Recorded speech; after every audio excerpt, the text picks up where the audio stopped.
الحمد لله نحمده ونستعينه ونستغفره ونعوذ بالله من شرور أنفسنا ومن سيئات أعمالنا من يهده الله فلا مضل له ومن يضلل فلا هادي له وأشهد أن لا إله إلا الله وحده لا شريك له وأشهد أن محمدا عبده ورسوله يا أيها الذين آمنوا اتقوا الله حق تقاته ولا تموتن إلا وأنتم مسلمون يا أيها الناس اتقوا ربكم الذي خلقكم من نفس واحدة وخلق منها زوجها وبث منهما رجالا كثيرا ونساء واتقوا الله الذي تساءلون به والأرحام إن الله كان عليكم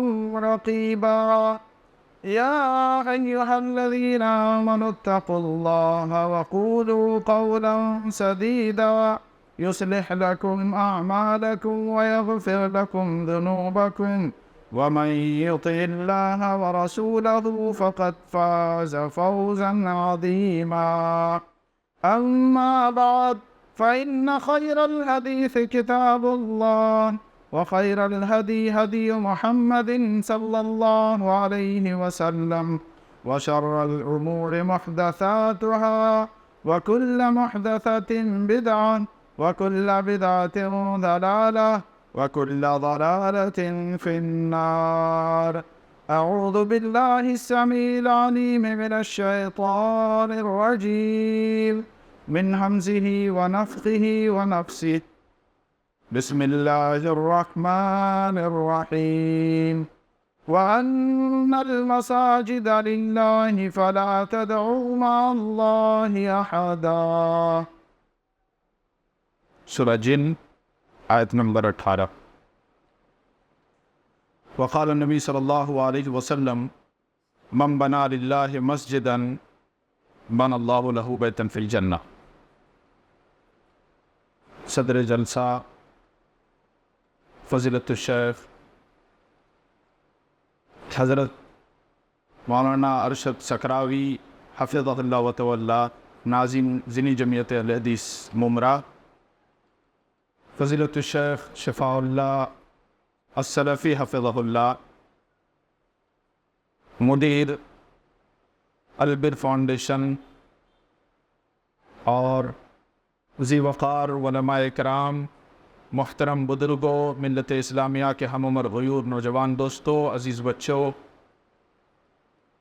لائیو دیکھ رہے سن رہے ہمارے اسلامی بھائیوں بہنوں، تمام قسم کی حمد و ثنا، تعریف و توصیف، بزرگ بڑائی، کبریائی ردائی، احکم الحاکمین رب العالمین علی کل شیء قدیر کے لیے لائق اور سزاوار ہے، جو ہمارا آپ کا خالق ہے، مالک ہے، رازق ہے، رب العالمین ہے، پالنہار ہے، ان اللہ علی کل شیء قدیر ہے، فاعل لما یرید ہے۔ بعد عموماً تمام انبیاء کرام پر اور خصوصاً امام الانبیاء رحمۃ للعالمین سید المرسلین خاتم النبیین جناب محمد رسول اللہ صلی اللہ علیہ وسلم پر بے شمار درود و سلام نازل ہو، آمین۔ حاضرین اسلامی بھائیوں، آج کا یہ ماہانہ دعوتی و اصلاحی تربیتی پروگرام البر فاؤنڈیشن کے جانب سے بمقام مسجد عثمان ابن عفان میں منعقد کیا گیا ہے۔ میں البر فاؤنڈیشن اور اسی طریقے سے مسجد عثمان ابن عفان کے ذمہ داران کا شکر گزار ہوں کہ انہوں نے ہمیں یہ سعادت بخشی کہ کچھ باتیں قرآن اور سنت کی روشنی میں کہیں، سنیں۔ اللہ رب العالمین سے دعا ہے کہ اللہ رب العالمین ذمہ داران کو جزائے خیر عطا کرے، ہمیں حق کہنے کی توفیق دے، آپ سب کو حق سننے سمجھنے کی توفیق دے، کہنے والے سننے والے سبھی کو عمل کرنے کی توفیق عطا فرمائے، ہمارے آپ کے یہاں مل بیٹھ کر کے قرآن اور سنت کی باتیں سننے کو قبول فرمائے اور مغفرت فرما کر جنت الفردوس میں اعلیٰ مقام عطا فرمائے۔ حاضرین مجلس، جیسا کہ آپ نے ناظم جلسہ کی زبانی سنا کہ میرا موضوع سخن ہے حقوق المساجد۔ حقوق حق کی جمع ہے، اور مساجد مسجد کی جمع ہے۔ حقوق المساجد، جس طریقے سے آپ نے یہ باتیں تو سنی ہوں گی کہ اللہ رب العالمین کے حقوق بندوں پر ہوتے ہیں، جسے حق اللہ کہیے، حقوق اللہ کہیے، اور بندوں کے بھی اللہ رب العالمین کے اوپر حقوق ہوتے ہیں۔ اللہ رب العالمین کے بندوں پر حقوق کیا ہے؟ بندہ خالص اللہ کی عبادت کرے، اس کے ساتھ کسی اور کو شریک نہ ٹھہرائے۔ ابھی توحید اور شرک کے موضوع پر بڑا مدلل خطاب ہو رہا تھا آپ کے سامنے، ان باتوں کو بھی ذہن میں رکھنے کی ضرورت ہے۔ اللہ رب العالمین کا ہمارے اوپر حق یہ ہے کہ ہم اللہ رب العالمین کی خالص عبادت کریں، اس کے ساتھ کسی اور کو شریک نہ ٹھہرائیں۔ ہم اگر ایسا کر لیتے ہیں تو ہمارا حق اللہ رب العالمین کے اوپر یہ ہوتا ہے کہ اللہ رب العالمین ایسے بندوں کو جہنم کی آگ سے محفوظ رکھے۔ اللہ تعالیٰ ہمیں اللہ رب العالمین کا حق ادا کرنے کی توفیق عطا فرمائے۔ اسی طریقے سے حقوق العباد ہے، بندوں کے حقوق بندوں کے ساتھ، معاملات میں، لین دین میں، رشتہ داری میں، اور بہت سارے وہ ایک تفصیلی باتیں ہیں۔ بہرحال حقوق المساجد، مسجدوں کے بھی ہمارے اوپر حقوق ہوتے ہیں۔ آئیے حقوق المساجد کے اوپر روشنی ڈالنے سے پہلے مسجد کے تعلق سے، اس کی فضیلت کے تعلق سے چند باتیں آپ کے سامنے پیش کر دوں۔ اللہ رب العالمین نے قرآن کریم کے اندر ارشاد فرمایا وَأَنَّ الْمَسَاجِدَ لِلَّهِ، اور بے شک اللہ رب العالمین ہی کے لیے یہ تمام کی تمام مسجدیں ہیں۔ فَلَا تَدْعُوا مَعَ اللَّهِ أَحَدًا، لہذا تم اللہ رب العالمین کے ساتھ کسی اور کو نہ پکارو۔ معلوم یہ ہوا کہ مسجدیں خالص اللہ رب العالمین کی عبادت کے لیے بنائی جاتی ہیں، لہٰذا مسجدوں میں اللہ ہی کی عبادت ہونی چاہیے، اللہ کے علاوہ کسی اور کو نہیں پکارا جانا چاہیے، اللہ تعالیٰ کے ساتھ کسی اور کو شریک نہیں ٹھہرانا چاہیے۔ یہ مسجد کا سب سے بنیادی اور پہلا حق ہے۔ آپ ایک مسلمان ہونے کے ناطے، ایک مسلی ہونے کے ناطے یہ تعجب کر رہے ہوں گے کہ مسجدیں تو اللہ تعالیٰ ہی کی عبادت کے لیے بنائی جاتی ہیں، پھر اللہ کا یہ فرمان فَلَا تَدْعُوا مَعَ اللَّهِ أَحَدًا، مسجدوں میں اللہ کے ساتھ کسی اور کو نہ پکارو کا کیا مطلب ہے؟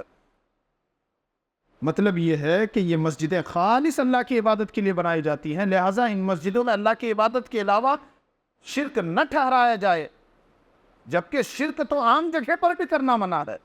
اللہ رب العالمین کے اس دھرتی پر، اس زمین پر، کسی بھی خطہ اور کونے پر اللہ رب العالمین کا دیا ہوا کھا کر کے، اللہ رب العالمین کی دی ہوئی ہواؤں میں سانس لے کر کے، اس کی زمین پر چل کر کے، اس کے دیے ہوئے پانی جیسی نعمت سے مالا مال ہو کر کے اللہ کے ساتھ کسی بھی خطے میں، کسی بھی جگہ پر شرک نہ کیا جائے۔ لیکن اللہ کا خاص طور پر یہ کہنا فَلَا تَدْعُوا مَعَ اللَّهِ أَحَدًا، مسجدوں میں اللہ کے ساتھ کسی اور کو شریک نہ ٹھہراؤ کا مطلب یہ ہے کہ بدرجہ اولا یہاں پر شرک نہیں ہونی چاہیے، اور نہیں ہوتی ہے۔ آپ کے ذہن میں سوال پیدا ہو رہا ہے کہ یہ کہنے کی ضرورت کیوں محسوس ہوئی؟ آپ کو یاد ہوگا خانہ کعبہ جو پہلا گھر ہے، وہاں 360 بت رکھے ہوئے تھے، اللہ رب العالمین کے ساتھ دوسروں کو بھی شریک ٹھہرایا جا رہا تھا۔ اللہ رب العالمین نے صاف لفظ میں کہہ دیا وَأَنَّ الْمَسَاجِدَ لِلَّهِ، یہ تمام کے تمام مسجدیں اللہ رب العالمین کے لیے، فَلَا تَدْعُوا مَعَ اللَّهِ أَحَدًا، ان مسجدوں میں اللہ کے ساتھ کسی اور کو نہ پکارو۔ مسجدوں میں سب سے پہلی مسجد، سب سے پہلا گھر کون سا ہے؟ قرآن کریم کے اندر ہم جب پڑھتے ہیں، مطالعہ کرتے ہیں، غور و تدبر کرتے ہیں، ایک آیت کریمہ نظر آتی ہے إِنَّ أَوَّلَ بَيْتٍ وُضِعَ لِلنَّاسِ لَلَّذِي بِبَكَّةَ، بے شک پہلا گھر جو اللہ رب العالمین کی عبادت کے لیے لوگوں کے لیے بنایا گیا وہ بکہ یعنی مکہ میں ہے۔ وہ کون سی مسجد ہے؟ إِنَّ أَوَّلَ بَيْتٍ وُضِعَ لِلنَّاسِ لَلَّذِي بِبَكَّةَ، مکہ میں ہے مسجد حرام، خانہ کعبہ۔ سب سے پہلی مسجد اس دنیا میں خانہ کعبہ مسجد حرام ہے۔ حضرت آدم علیہ السلام نے خانہ کعبہ کی بنیاد رکھی، اس کی تعمیر فرمائی۔ اس کے بعد حضرت ابراہیم اور اسماعیل علیہ السلام نے بھی اس کی بنیادوں کو اونچی کیا، اوپر اٹھایا۔ اللہ رب العالمین نے فرمایا قرآن کریم کے اندر وَإِذْ يَرْفَعُ إِبْرَاهِيمُ الْقَوَاعِدَ مِنَ الْبَيْتِ وَإِسْمَاعِيلُ رَبَّنَا تَقَبَّلْ مِنَّا إِنَّكَ أَنْتَ السَّمِيعُ الْعَلِيمُ، اور یاد کرو اس وقت کو جب حضرت ابراہیم اور اسماعیل علیہ السلام خانہ کعبہ کی بنیادوں کے اوپر اٹھا رہے تھے، اور اوپر اٹھاتے ہوئے کیا کہہ رہے تھے؟ رَبَّنَا تَقَبَّلْ مِنَّا إِنَّكَ أَنْتَ السَّمِيعُ الْعَلِيمُ، اے ہمارے رب ہماری طرف سے اس کو قبول فرما لے۔ إِنَّكَ أَنْتَ السَّمِيعُ الْعَلِيمُ، بے شک تو سننے والا اور جاننے والا ہے۔ یہ آیت کریمہ میں جہاں یہ بات معلوم ہو رہی ہے کہ حضرت ابراہیم علیہ السلام اور اسماعیل علیہ السلام نے خانہ کعبہ کی بنیادوں پر اٹھایا. وہیں پر ایک بات جو ہمارے لیے سبق ہے وہ یہ کہ انبیاء کرام کا یہ مشن رہا ہے، انبیاء کرام کی یہ سنت رہی ہے کہ وہ اللہ کے گھر کی تعمیر کرتے ہیں، اللہ رب العالمین کے گھر کی بنیادوں کو اوپر اٹھاتے ہیں، اس کی مرمت کرتے ہیں، اس کی خدمت کرتے ہیں. اور مسجدوں کی تعمیر کرنا، مساجد کی خدمت کرنا، دیکھ ریکھ کرنا، یہ انبیاء کرام کی سنت رہی ہے. دوسری بات، آج مساجد کے ذمہ داروں کے لیے اور ہم سب کے لیے وہ یہ کہ کوئی بھی نیک عمل بجا لایا جائے تو اس نیک عمل کے بجا لانے کے بعد اس خوش فہمی میں مبتلا نہ ہو جائے کہ ہم نے تو بہت اخلاص کے ساتھ یہ کام کیا ہے، اللہ کہ یہاں یہ تو ضرور قبول ہو جائے گا. دیکھیں حضرت ابراہیم علیہ السلام جلیل القدر نبی، ان کا بیٹا اسماعیل علیہ السلام اپنے رب کی خوشنودی کے لیے ذبح ہونے کے لیے تیار، باپ بیٹے کو رب کی رضا کے لیے ذبح کرنے کے لیے تیار. وہ انبیاء، وہ باپ بیٹے، اور کام کیا کر رہے ہیں؟ خانہ کعبہ جیسے عظیم گھر کی بنیادوں کو اوپر اٹھا رہے ہیں اور کیا دعا کر رہے ہیں؟ ربنا، اے ہمارے رب، تقبل منا، ہماری طرف سے اسے قبول فرما لے. کیا معلوم ہوا؟ نیک اعمال بجا لانے کے بعد اس عمل کی قبولیت کے لیے مسلسل اللہ رب العالمین سے دعائیں ہونی چاہیے. یہ انبیاء کرام کا مشن، یہ انبیاء کرام کا طریقہ، یہ انبیاء کرام کی سنت رہی ہے. ابراہیم علیہ السلام، اسماعیل علیہ السلام دونوں اخلاص سے بھرپور اللہ کی رضا کے لیے یہ نیک کام کر رہے ہیں، اور کام بھی کیا؟ خانہ کعبہ کی بنیادوں پر اوپر کر رہے ہیں. اس کے باوجود دعا کر رہے ہیں ہمارے رب ہماری طرف سے اسے قبول فرما لے. قبول کرنے والی ذات اللہ کی ذات ہے، لہٰذا کوئی بھی نیک عمل ہو، چاہے چھوٹا چاہے بڑا، اس عمل کے انجام دے دینے کے بعد ہمارے سلف صالحین کا یہ طریقہ رہا ہے کہ اس عمل کی قبولیت کے لیے اللہ رب العالمین سے مسلسل دعائیں کی جائے. جو کمی ہمارے اندر پائی جاتی ہے، ہمیں چاہیے کہ جو بھی چھوٹے بڑے اعمال کریں اس کی قبولیت کے لیے اللہ رب العالمین سے دعائیں کریں. خانہ کعبہ کی بنیادوں کو اوپر اٹھانے کی بھی بات آ گئی. نبی کریم صلی اللہ علیہ وسلم نے ارشاد فرمایا کہ سب سے پہلا گھر جو اس دنیا، اس زمین پر قائم کیا گیا ہے وہ خانہ کعبہ ہے. راوی حدیث حضرت ابو ذر رضی اللہ تعالیٰ عنہ وہ کہتے ہیں کہ نبی کریم صلی اللہ علیہ وسلم نے فرمایا کہ سب سے پہلا گھر خانہ کعبہ ہے، مسجد حرام. اس کے بعد نبی کریم صلی اللہ علیہ وسلم سے پوچھا گیا ثم ایو، اے اللہ کے نبی صلی اللہ علیہ وسلم، پھر اس کے بعد کون سا گھر؟ آپ صلی اللہ علیہ وسلم نے فرمایا اس کے بعد بیت المقدس، مسجد اقصی، یہ دوسرے نمبر پر. نبی کریم صلی اللہ علیہ وسلم سے پوچھا گیا کہ ان دونوں کے درمیان فاصلہ کتنا ہے؟ آپ صلی اللہ علیہ وسلم نے فرمایا 40 سال کی مدت کا فاصلہ ہے. معلوم یہ ہوا کہ سب سے پہلا گھر اس زمین پر جو قائم کی گئی، بنائی گئی، وہ مسجد حرام خانہ کعبہ ہے. اس کے بعد مسجد اقصی ہے. مسجد اقصی کی بھی بڑی فضیلت ہے. سبحان الذی اسریٰ بعبدہ لیلا من المسجد الحرام الى المسجد الاقصی الذی بارکنا حولہ لنریہ. پوری تفصیلی آیت ہے، میں اس طرف نہیں جانا چاہتا. اس وقت صرف اتنی دعا کر لیتے ہیں کہ اے اللہ مسجد اقصی کی حفاظت فرما، اے اللہ مسجد اقصی ظالموں کے ہاتھ میں نہ جائے، اے اللہ اہل فلسطین کی حفاظت فرما، اے اللہ فلسطین کے معصوم بہنوں کی عزت اور عصمت کی حفاظت فرما، اور وہاں کے معصوم بچوں کی حفاظت فرما، امن سکون اور سلامتی وہاں قائم فرما، ہر طرح کے ظلم اور تشدد کا خاتمہ فرمائے، ظالم کو یا تو ہدایت دے یا تو نصف نابود کر دے اور اس کے ہاتھ کو تھام دے. فلسطین اور مسجد اقصی کی بھی بڑی فضیلت ہے. نبی کریم صلی اللہ علیہ وسلم نے فضیلت کے سلسلے میں فرمایا لا تشد الرحال الا الى ثلاثة مساجد.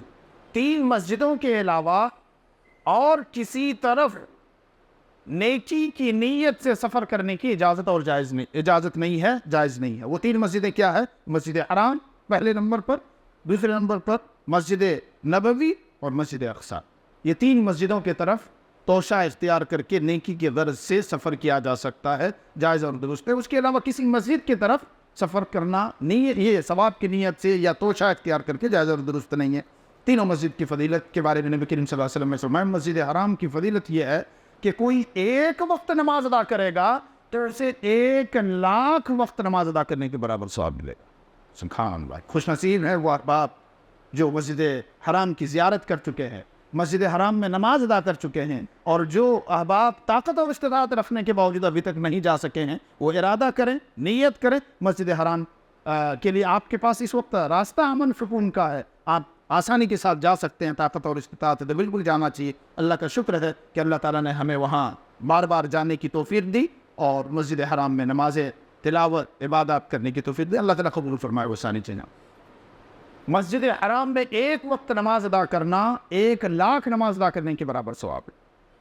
اسی طریقے سے مسجد نبوی کے بارے میں نبی کریم صلی اللہ علیہ وسلم نے ارشاد فرمایا کہ مسجد نبوی میں کوئی اگر 1 رکعت نماز ادا کرتا ہے یا 1 نماز ادا کرتا ہے تو اسے 1,000 نماز ادا کرنے کے برابر ثواب ملے گا۔ اور تیسرے نمبر پر مسجد اقصیٰ میں اگر کوئی 1 وقت نماز ادا کرتا ہے تو 500 وقت نماز ادا کرنے کے برابر اسے ثواب ملے گا۔ یہ خصوصی طور پر 3 مسجدوں کا میں نے آپ کے سامنے تذکرہ کر دیا حقوق المساجد کے تئیں کہ یہ مسجدوں کے اسپیشل ہیں، پرائرٹی کے ساتھ، ترجیح کے ساتھ۔ ان 3 مساجد کے علاوہ دنیا کے اندر جتنی بھی مسجدیں ہیں وہ تمام کے تمام مسجدیں فضیلت کے اعتبار سے ان تینوں کے بعد ہیں اور عام مساجد ہیں، لیکن باقی تمام کے تمام مساجد کی بھی بڑی فضیلت ہے۔ نبی کریم صلی اللہ علیہ وسلم سے پوچھا گیا، یا رسول اللہ صلی اللہ علیہ وسلم دنیا میں سب سے مقدس اور بابرکت جگہ کون سی ہے؟ آپ صلی اللہ علیہ وسلم نے فرمایا کہ دنیا میں سب سے مقدس اور بابرکت جگہ اللہ کا گھر یعنی مسجد ہے، اور سب سے بری جگہ بازار ہے۔ مسجد کی بڑی اہمیت ہے، اس کی بڑی فضیلت ہے، اور اس کی اہمیت اور فضیلت کیوں نہ ہو؟ مسجدوں کو کہا جاتا ہے یہ اللہ کا گھر ہے۔ مسجدوں کو کیا کہا جاتا ہے؟ اللہ کا گھر ہے۔ جس گھر کی نسبت اللہ کی جانب ہو جائے، جس گھر کا تعلق اللہ سے جڑ جائے، یقیناً فضیلت کے اعتبار سے، مقام اور مرتبے کے اعتبار سے وہ تمام کے تمام گھروں سے اعلیٰ اور بالا ہے، چاہے وہ مسجد جھوپڑی ہی کی کیوں نہ ہو، چاہے وہ مسجد کھجور کے ٹہنیوں ہی کی کیوں نہ ہو، اس کے مقابلے میں کوئی لال قلعہ ہو، کوئی برج خلیفہ ہو، کوئی تاج محل ہو، اور سنگ مرمر سے بنائی ہوئی بہت بڑی عمارت کیوں نہ ہو، اس عمارت کی وہ فضیلت حاصل نہیں ہوگی، اس عمارت کو وہ مقام اور مرتبہ حاصل نہیں ہوگا جو مقام اور مرتبہ ایک جھوپڑی کی شکل میں مسجد جو بنی ہوئی ہوگی اس کا مقام اور مرتبہ ہوگا۔ کیوں؟ اس لیے کہ اس گھر کی نسبت اللہ کی طرف جڑتی ہے، اس گھر کا تعلق اللہ رب العالمین سے جڑ جاتا ہے، اور اس گھر کو کہا جائے گا کہ یہ اللہ رب العالمین کا گھر ہے۔ اس لیے مسجدوں کی بڑی فضیلت ہے، مسجدوں کا بڑا مقام اور مرتبہ ہے، مسجدوں کی بڑی اہمیت ہے۔ نہ صرف مسجدوں کی اہمیت بلکہ مسجد تعمیر کرنے والوں کی بھی بڑی فضیلت اللہ رب العالمین نے قرآن کریم کے اندر بیان فرمایا۔ پیارے نبی صلی اللہ علیہ وسلم نے حدیث میں بیان فرمایا، اللہ رب العالمین نے قرآن کریم کے اندر ارشاد فرمایا، انما یعمر مساجد اللہ من آمن باللہ والیوم الآخر، بے شک جو ایمان والے ہوتے ہیں، جو اللہ کی ذات پر ایمان رکھنے والے ہوتے ہیں، قیامت کے دن پر ایمان رکھنے والے ہوتے ہیں، نماز ادا کرنے والے ہوتے ہیں، اور اللہ کے علاوہ کسی اور سے ڈرنے والے نہیں ہوتے، وہی لوگ مسجد تعمیر کراتے ہیں۔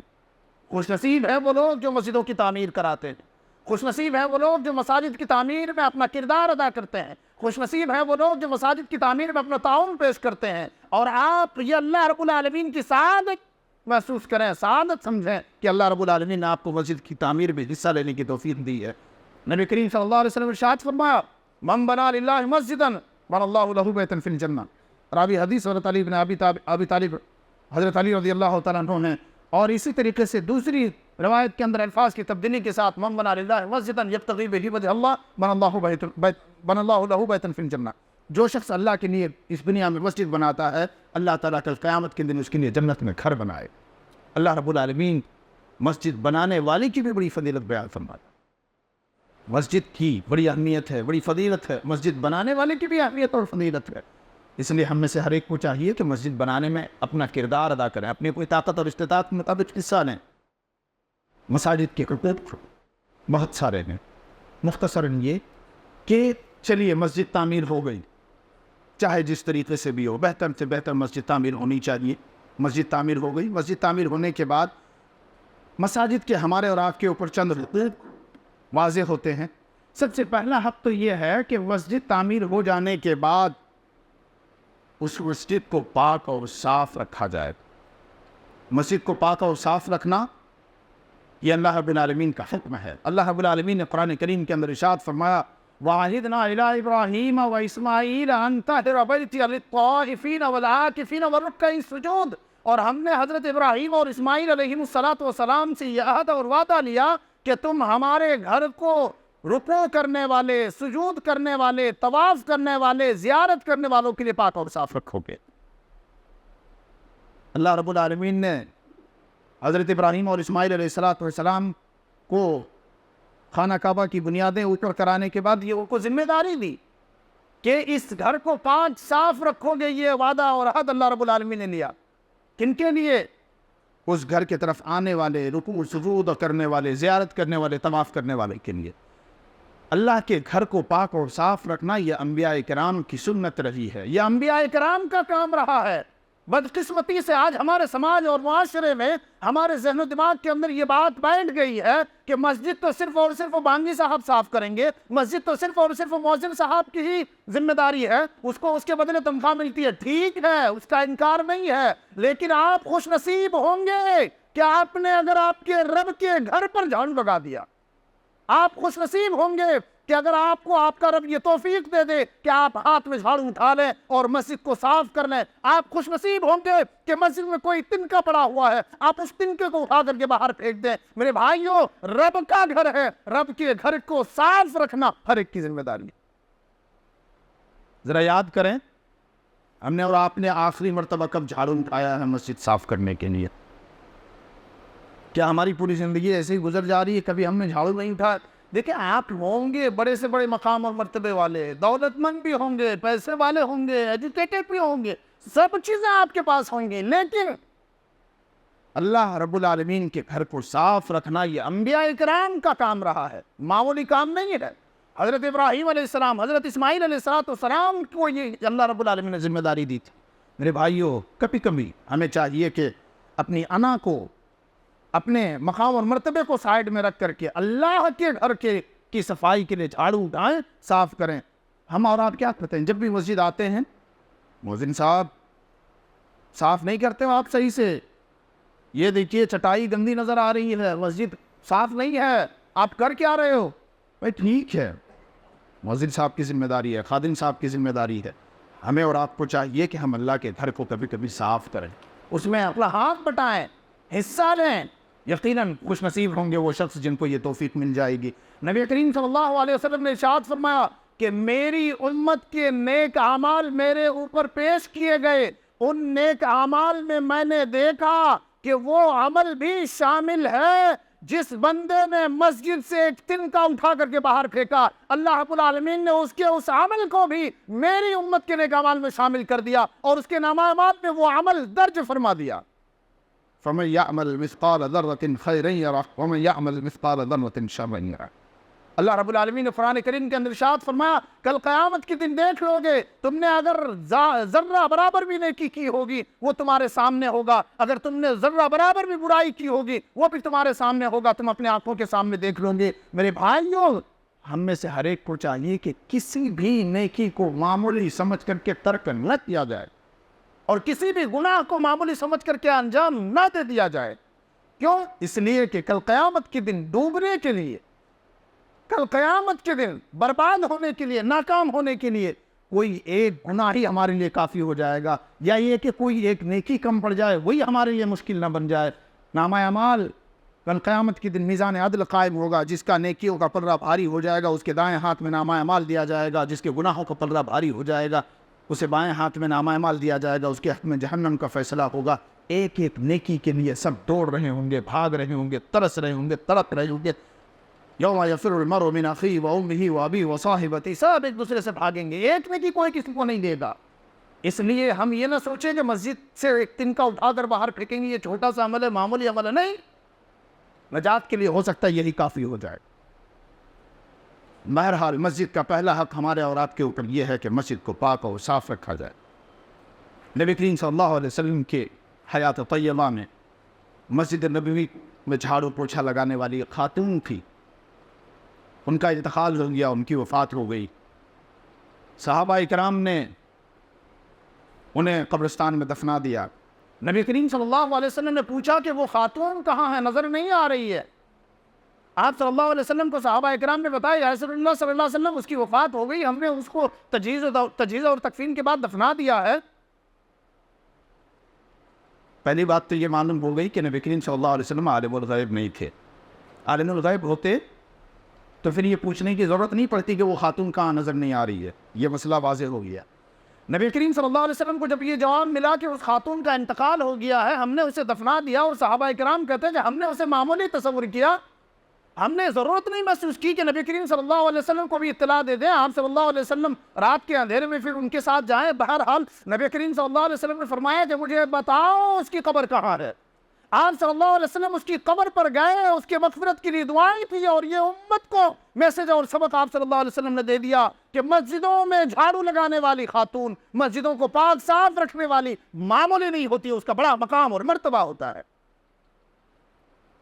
پہلا حق یہ ہے کہ ہم مسجدوں کو، اللہ کے گھر کو پاک اور صاف رکھیں۔ جہاں ہماری ذمہ داری ہے پاک اور صاف رکھنے کی، وہیں اس کے اپوزٹ میں یہ بھی ذمہ داری بنتی ہے کہ مسجد کو گندہ نہ کریں، مسجد کو گندگی نہ ہونے دیں، یہ پہلا حق۔ دوسرا، جب ہم مسجد کی طرف آ رہے ہیں تو نبی کریم صلی اللہ علیہ وسلم نے منع فرمایا ہے کہ کچا لہسن اور پیاز کھا کر کے تم اللہ کے گھر کی طرف مت آؤ، کیونکہ اس کی بدبو کی وجہ سے جہاں مصلیوں کو، دوسرے مسلمان بھائیوں کو تکلیف ہوگی، وہیں پر اللہ کے فرشتوں کو بھی اذیت پہنچے گی۔ اس لیے کچا لہسن اور کچا پیاز کھا کر کے آنے سے منع فرمایا ہے۔ یہ دوسرا۔ تیسرا حق، ہم اللہ کے گھر کی طرف آ رہے ہیں، اللہ رب العالمین نے قرآن کریم کے اندر حکم فرمایا، یا بنی آدم خذوا زینتکم عند کل مسجد، اے بنی آدم تم جب جب اللہ کے گھر کی طرف آؤ زیب و زینت اختیار کر لیا کرو، خوبصورتی اختیار کر لیا کرو، اچھا عمدہ بہتر لباس زیب تن کر لیا کرو۔ جو ہمارے پاس اچھا سے اچھا لباس ہے وہ پہن کر کے مسجد کی طرف آنا چاہیے۔ کیوں؟ اس لیے کہ ہم اللہ کے گھر کی طرف آ رہے ہیں، اللہ کا مہمان بننے آ رہے ہیں، یہاں یہ اللہ رب العالمین کا گھر ہے۔ جب ہم کسی پارٹی میں، کسی دعوت میں جاتے ہیں، اپنے ساڑھو، اپنے سمدھی، اپنے رشتہ دار، اپنے داماد اور قریبی رشتہ داروں کے پاس جاتے ہیں تو کیا کرتے ہیں؟ کپڑوں میں سے چیک کرتے ہیں، سب سے عمدہ اور اچھا کپڑا کون سا ہے، یہ ہے، ہاں ٹھیک ہے، یہی پہن کے جائیں گے۔ ہمارا رشتہ دار وہ ہمارا رشتہ دار ہے، یہ اللہ رب العالمین کا گھر ہے، وہ ہمارے رشتہ دار کا گھر ہے، یہ اللہ رب العالمین کا گھر ہے، یہاں اللہ رب العالمین کا ہم مہمان بننے آ رہے ہیں، تو ہم اللہ رب العالمین کے گھر کا ہمارے اوپر بدرجہ اولا یہ حق ہے کہ ہم عمدہ سے عمدہ لباس زیب تن کریں۔ خذوا زینتکم عند کل مسجد، ہر مسجد کی طرف آنے سے پہلے آپ زیب و زینت والا لباس اختیار کر لیں، یہ مسجد کا تیسرا ہمارے اوپر حق ہے۔ خوشبو استعمال کر لیں، اچھا لباس پہن لیں، اور اس کے بعد ہو سکے تو مسواک بھی کر لیں۔ نبی کریم صلی اللہ علیہ وسلم نے ارشاد فرمایا، لولا ان اشق علی امتی لامرتهم بالسواک، اگر میری امت پر یہ شاق نہ گزرتا تو میں اسے حکم دیتا کہ ہر وضو کے وقت، دوسری روایت میں ہر نماز کے وقت وہ مسواک کر لے۔ پاکی صفائی اختیار کر کے اب مسجد کی طرف آئیں، عمدہ لباس پہن کر کے، خوشبو استعمال کر کے اللہ کے گھر کی طرف آئیں۔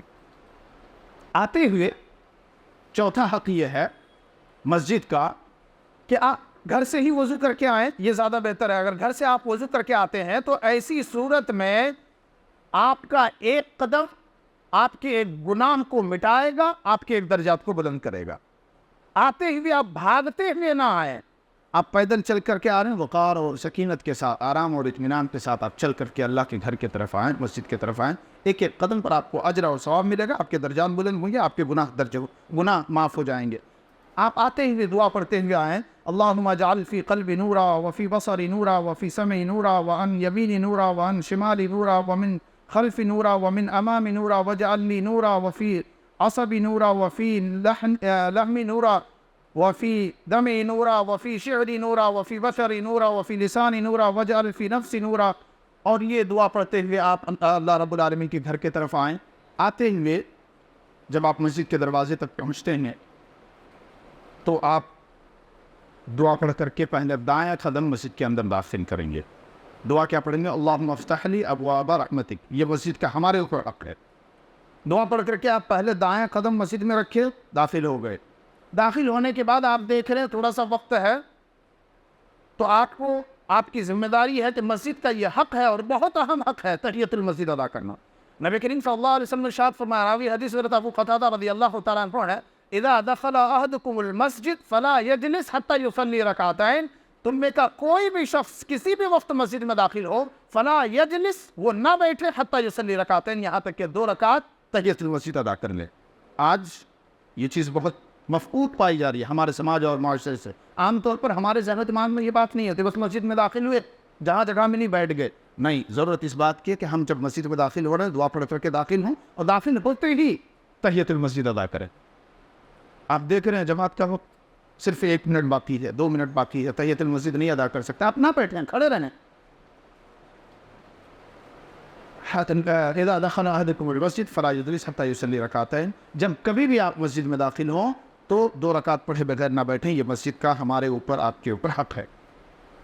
مسجد میں داخل ہو گئے، تحیۃ المسجد بھی ادا کرنی ہے، سنتیں بھی ادا کرنی ہے۔ اب بلکہ آج کے ٹائم پہ میں یہ کہوں گا کہ ہمارے اوپر ایک اور حق یہ بن جاتا ہے کہ مسجد کے دروازے کے باہر ہی اپنے موبائل کو سائلنٹ یا سوئچ آف کر لیں۔ بھول جاتے ہیں سائلنٹ کرنا، سوئچ آف کرنا، نتیجہ یہ ہوتا ہے مسجد میں رنگ بجنے لگتی ہے، دوسرے نمازیوں کو خلل ہوتی ہے، مسجد میں شور شرابہ ہوتا ہے۔ اللہ کے نبی صلی اللہ علیہ وسلم نے مسجد میں شور شرابہ کرنے سے منع فرمایا۔ مسجد کے اندر سکینت، اطمینان ہونی چاہیے۔ حتیٰ کہ کوئی اگر نماز پڑھ رہے ہیں نا، سنت پڑھ رہے ہیں، نماز پڑھ رہے ہیں، تو اس کے بغل میں آپ قرآن کی بھی تلاوت کریں گے تو آپ کو چاہیے کہ آپ اپنی آواز کو پست کر لیں، قرآن کی تلاوت کو پست کر لیں، تاکہ اس کی نماز میں خلل نہ ہو۔ ہمیں چاہیے کہ یہ تمام کے تمام ٹیک اپنے ذہن و دماغ کے اندر ہو، اور موبائل سائلنٹ کر لیں باہر۔ مسجد میں داخل ہو گئے، تحیۃ المسجد ادا کر لیے، شور شرابہ نہ ہو۔ حضرت عمر فاروق رضی اللہ تعالیٰ عنہ کی وہ مشہور و معروف اثر، جس میں کہ انہوں نے اپنے دور خلافت میں دیکھا کہ مسجد نبوی میں 2 شخص زور زور سے باتیں کر رہے ہیں۔ انہوں نے انہیں بلوایا، قریب آئے، پوچھے کہاں سے ہو؟ بولے طائف سے۔ بولے اگر تم لوگ مدینے سے ہوتے نا، آج تم لوگوں کی اچھی خبر لیتا، مرمت کر دیتا ہے۔ یہ مسجد ہے، اللہ کا گھر ہے، یہاں زور سے بات کرنے کی اجازت نہیں ہے، شور شرابہ کرنے کی اجازت نہیں ہے۔ اسی طریقے سے مسجد کا ایک اور حق یہ ہے کہ مسجد میں کاروبار کی بات نہ کی جائے۔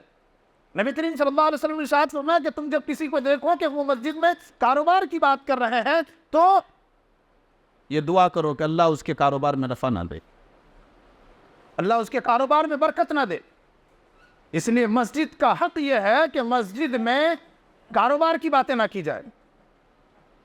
اسی طریقے سے مسجد کا ایک حق یہ ہے کہ کوئی بھی گمشدہ چیز باہر جو گم ہوئی ہے، مسجد میں آ کر کے اس کا اعلان نہ کیا جائے، مسجد کے مائک سے اس کا اعلان نہ کیا جائے۔ عام طور پر کیا ہوتا ہے، باہر کوئی بچہ گم ہو گیا، بکری گم ہو گئی، کچھ بھی گم ہو گیا، یہاں آ کر کے امام صاحب اعلان کر دو ایسا ایسا ہے۔ نبی کریم صلی اللہ علیہ وسلم نے ارشاد فرمایا کہ یہ اعلان گمشدہ چیزوں کے اعلان کرنے کے لیے نہیں ہے، یہ سجدہ کرنے کے لیے ہے، نماز ادا کرنے کے لیے ہے۔ اگر تم مسجد سے یہ اعلان سنو تو یہ دعا کرو کہ اللہ کرے تمہاری گمشدہ چیز تم کو نہ ملے۔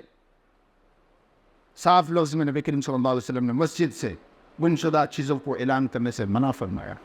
اس لیے ہم میں سے ہر ایک کو چاہیے کہ اس حق کا بھی خیال رکھیں۔ اور مسجد بنائی جاتی ہے اللہ کی عبادت کے لیے، نماز ادا کرنے کے لیے، ذکر و اذکار کے لیے، توبہ استغفار کے لیے، قرآن کریم کی تلاوت کے لیے، اور اسی طریقے سے درس حدیث اور درس قرآن کے لیے۔ یہ تمام کے تمام چیزیں، یہ مسجدوں کے حقوق ہیں ہمارے اور آپ کے اوپر۔ اسی طریقے سے رمضان کے مہینے میں آخری عشرے میں اعتکاف کرنا، یہ مسجد کا ہمارے اور آپ کے اوپر حق ہے۔ بہت ساری مسجدیں ایسی رہ جاتی ہیں جہاں پر کوئی ایک بندہ بھی معتکف نہیں ہوتا، اعتکاف کرنے والا نہیں ہوتا، گویا کہ ہم نے مسجد کا حق ادا نہیں کیا۔ نبی کریم صلی اللہ علیہ وسلم جب تک بحیات رہے، آپ صلی اللہ علیہ وسلم مسجد نبوی میں ہر سال آخری عشرے کا اعتکاف کرتے تھے۔ ثم اعتکف ازواجہ من بعدہ، آپ صلی اللہ علیہ وسلم کے وفات کے بعد ازواج مطہرات اعتکاف کیا کرتی تھی۔ کیا معلوم ہوا؟ پردے کے اہتمام کے ساتھ خواتین بھی اعتکاف کر سکتی ہیں۔ رمضان کے آخری عشرے میں اعتکاف کرنا یہ مسجد کا ہمارے اور آپ کے اوپر حق ہے۔ اسی طریقے سے آج جو حق مفقود ہے وہ یہ، ٹھیک ہے، اللہ جزائے خیر دے البر فاؤنڈیشن کے ذمہ داروں کو کہ وہ ماہانہ تربیتی اور اصلاحی پروگرام کا انعقاد کرتے ہیں، مسجدوں میں دروس کا باقاعدہ مسلسل اہتمام کو۔ ہمارے اسلاف مسجدوں سے گھنٹوں گھنٹے قرآن کریم کا درس دیا کرتے تھے، احادیث صحیحہ کا درس دیتے تھے، صحیح بخاری کے دروس چلتے تھے، صحیح مسلم کے دروس چلتے تھے۔ اور آج بھی آپ خانہ کعبہ کی زیارت کر کے دیکھ لیں، آج بھی آپ مسجد نبوی کا جائزہ لے کر کے دیکھ لیں، بڑے بڑے محدثین کے لیے مسند لگتی ہے، بڑے بڑے محدثین کے لیے کرسیاں لگائی جاتی ہے، بڑے بڑے تلامذہ، بڑے بڑے شاگرد ان کے پاس جامع تلمیذ ہو کر کے بیٹھ کر کے درس سنتے ہیں، اور مسجدوں کو اس طریقے سے آباد رکھا جاتا ہے۔ ہم اور آپ کیا سوچ رہے ہیں؟ بس 5 وقت نماز کے لیے مسجد ہے؟ کیا صرف جمعہ کے خطبے کے لیے مسجد ہے؟ یقیناً 5 وقت نماز کے لیے مسجدیں بنائی گئی ہے، جمعہ کے خطبے اور جمعہ کی نماز کے لیے مسجد بنائی گئی، خواتین کے لیے بھی مسجدیں پردے کا اہتمام کو ہونی چاہیے، اور اسی طریقے سے ان مسجدوں میں ائمہ مساجد اور مدرسین دروس کا ایک سلسلہ جاری کرے۔ جب تک ہم اور آپ مسجدوں سے جڑے رہیں گے، جب تک ہم اور آپ اللہ کے گھر سے جڑے رہیں گے، یقیناً خیر و برکت ہوگی، امت صحیح راستے پر رہیں گی، تفرقہ بازی، گمراہی اور بہت سارے ضلالت اور ان تمام کے تمام خرابیوں سے محفوظ رہے گی، شرک بدعات سے دور رہیں گی۔ ہمیں اور آپ کو اپنا تعلق مسجد سے جوڑنے کی ضرورت ہے۔ کل قیامت کے دن 7 قسم کے لوگوں کو اللہ رب العالمین اپنے عرش کے سائے تلے رکھا نصیب کریں گے، ان میں سے ایک قسم کے لوگ وہ ہوں گے جن کا دل ہمیشہ مسجد سے جڑا رہا۔ کیوں نہ ہوں؟ جب ہم مسجد آتے ہیں اللہ کی عبادت کے لیے، ان تعبد اللہ کانک تراہ فإن لم تکن تراہ فإنہ یراک، تم اللہ کی عبادت ایسے کرو جیسے کہ تم رب کو دیکھ رہے تھے، اللہ کو دیکھ رہے ہو۔ اگر یہ تصور نہ ہو سکے تو کم سے کم اتنا تصور کرو کہ اللہ تمہیں دیکھ رہے ہوں، یعنی یہ اللہ کا گھر ہے، اللہ موجود ہے، اللہ رب العالمین ہمیں دیکھ رہے ہیں۔ پہلے تو یہ تصور کرنے کی ضرورت ہے کہ اللہ کو ہم دیکھ رہے ہیں، اگر وہ نہ ہو سکے تو کم از کم یہ کہ اللہ ہم کو دیکھ رہے ہیں، اور اس طریقے سے خشوع خضوع کے ساتھ عبادت کریں، مسجدوں کے حقوق ادا کریں۔ وقت میرا ختم ہو چکا ہے۔ خلاصہ کلام یہ کہ مسجدوں کی بڑی فضیلت ہے، بڑا مقام اور مرتبہ ہے، بڑی اہمیت ہے۔ ہمیں چاہیے کہ مسجدوں سے محبت کریں، مسجدوں کو آباد رکھیں، اپنا دل مسجدوں کے ساتھ جوڑے رکھیں، مسجدوں میں دروس ہوں تو اس میں اپنے آپ کو جوڑے رکھیں۔ اللہ رب العالمین سے دعا ہے کہ اللہ رب العالمین کہی سنی باتوں پر کہنے والے سننے والے کو عمل کرنے کی توفیق عطا فرمائے۔ اللہ رب العالمین سے دعا ہے کہ اللہ رب العالمین ہمیں مسجدوں کی حقوق ادا کرنے کی توفیق عطا فرمائے، حقوق اللہ اور حقوق العباد ادا کرنے کی توفیق عطا فرمائے۔ اے اللہ مسلمان جہاں کہیں بھی پریشان ہیں، اللہ تو اپنے فضل و کرم سے ان کی پریشانی سے نجات عطا فرما۔ اے اللہ اسلام اور مسلمانوں کا بول بالا عطا فرما۔ اے اللہ مسلمانوں کے اندر سکون شانتی نصیب فرما۔ اے اللہ ظلم و ستم سے نجات عطا فرما۔ اے اللہ ہم سب کا خاتمہ ایمان پر، اسلام پر فرما، خاتمہ بالخیر فرما، آخری کلمہ ہم سب کی زبان سے لا الہ الا اللہ محمد رسول اللہ جاری فرما، مرنے کے بعد عذاب قبر سے محفوظ فرما، قبر کے سوالات کے صحیح جوابات دینے کی توفیق عطا فرما، میدان محشر میں آسان حساب کتاب لے اپنے عرش کے سائے تلے جگہ نصیب فرما، اور جہنم سے نجات عطا فرما کر تیرے پیارے نبی جناب محمد رسول اللہ صلی اللہ علیہ وسلم کی رفاقت میں جنت الفردوس میں اعلیٰ مقام اعلیٰ محل عطا فرما۔ آمین۔ ربنا تقبل منا انك انت السميع العليم وتب علينا انك انت التواب الرحيم۔ آمین۔ واخر دعوانا الحمد لله رب العالمين، والسلام علیکم ورحمۃ اللہ وبرکاتہ۔